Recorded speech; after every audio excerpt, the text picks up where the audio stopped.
Hello friends, and welcome to the End of Days channel. I hope you all are doing well, and if you're new, welcome. I want to say thank you as well to all my new subscribers. It means a lot to me. Please hit the like button and subscribe to my channel if you would like to help my channel grow, since I'm a fairly new YouTuber. Thanks in advance, friends.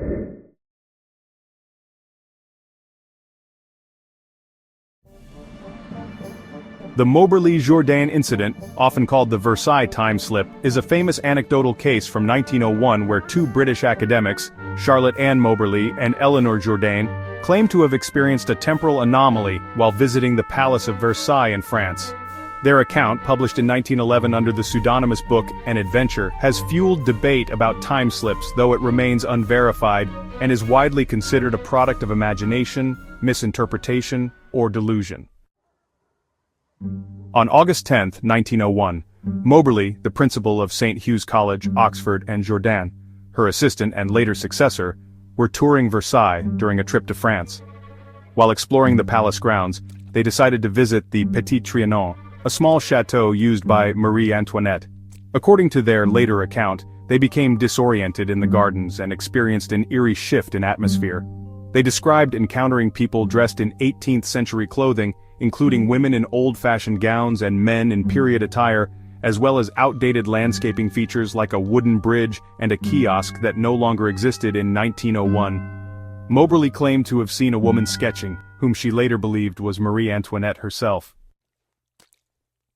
The women felt an oppressive, dreamlike sensation during the experience, which they estimated lasted about 20 to 30 minutes. They didn't discuss it immediately, but later compared notes and found their memories aligned on key details. Convinced they had witnessed a scene from the late 1700s, possibly a psychic imprint or a literal slip into the past, they spent years researching Versailles' history to support their claims. They argued that the people, clothing, and structures they saw matched the era of Marie Antoinette, and they speculated about paranormal explanations, such as a collective vision or time anomaly. Key details from their account. Setting: the gardens near the Petit Trianon, where they allegedly saw anachronistic figures and features. Figures: a woman sketching, possibly Marie Antoinette, men in green livery, and others in period dress. Atmosphere: a heavy, surreal feeling, with Moberly noting a sense of unreality and Jourdain describing it as like walking in a dream. Aftermath: the women didn't speak of it for weeks, but later wrote detailed accounts, publishing them a decade later. The incident has been scrutinized by historians, psychologists, and paranormal researchers, with several plausible explanations emerging. Misinterpretation or historical reenactment. The women may have stumbled upon a historical reenactment or costumed event without realizing it. In 1901, Versailles was a popular tourist site, and theatrical displays weren't uncommon. The Marie Antoinette figure could have been a modern woman dressed in period clothing or simply a tourist sketching. The garden's layout was complex, and the women admitted to being lost, which could explain their confusion about landmarks like bridges or kiosks. Some features they described may have been remnants of older structures or misremembered. Shared delusion or folie à deux. Psychologists suggest the women, both highly educated but under stress, Moberly was establishing a new college and Jourdain was her protégé, may have experienced a shared delusional episode. Their close relationship and intellectual fascination with history could have primed them to interpret ambiguous stimuli as a historical vision. The delay in discussing the event, weeks, and publishing it, a decade, allowed time for their memories to align and embellish, a common phenomenon in collaborative storytelling. Imagination and romanticism. Moberly and Jourdain were steeped in Victorian romanticism, with a fascination for history and the supernatural.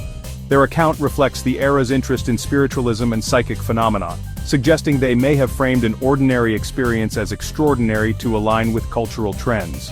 Critics note inconsistencies in their descriptions. For example, details about the kiosk or bridge didn't fully match historical records, and suggest they retroactively constructed a narrative to fit their belief in a paranormal event. Paranormal claims. The women and some supporters argued they experienced a time slip or psychic vision, possibly a residual imprint of Marie Antoinette's era. This aligns with fringe theories about places retaining emotional or temporal echoes, but such ideas lack scientific backing. No independent witnesses or physical evidence such as photographs or artifacts supported their claims, and their reliance on subjective feelings weakens the case for a literal time anomaly. The incident gained attention because of the women's credibility as respected academics, which lent their story an air of authenticity. An adventure sold well, sparking public fascination with time slips and inspiring later paranormal narratives. However, it also faced skepticism from contemporaries, including the Society for Psychical Research, which found no evidence to support their claims beyond their testimony. The story reflects early 20th century tensions between science and mysticism, as well as the allure of Versailles as a symbol of lost grandeur. It remains a cultural curiosity, often cited in paranormal literature but dismissed by mainstream historians and scientists. Today, the Moberly-Jourdain incident is viewed as a case study in perception, memory, and the power of suggestion. Cognitive science shows how stress, expectation, and shared belief can shape vivid false memories, especially in evocative settings like Versailles. While the women's sincerity is generally accepted, they likely believed their experience was real, no credible evidence supports a genuine time travel event. The story endures as a compelling mystery, blending historical intrigue with human psychology.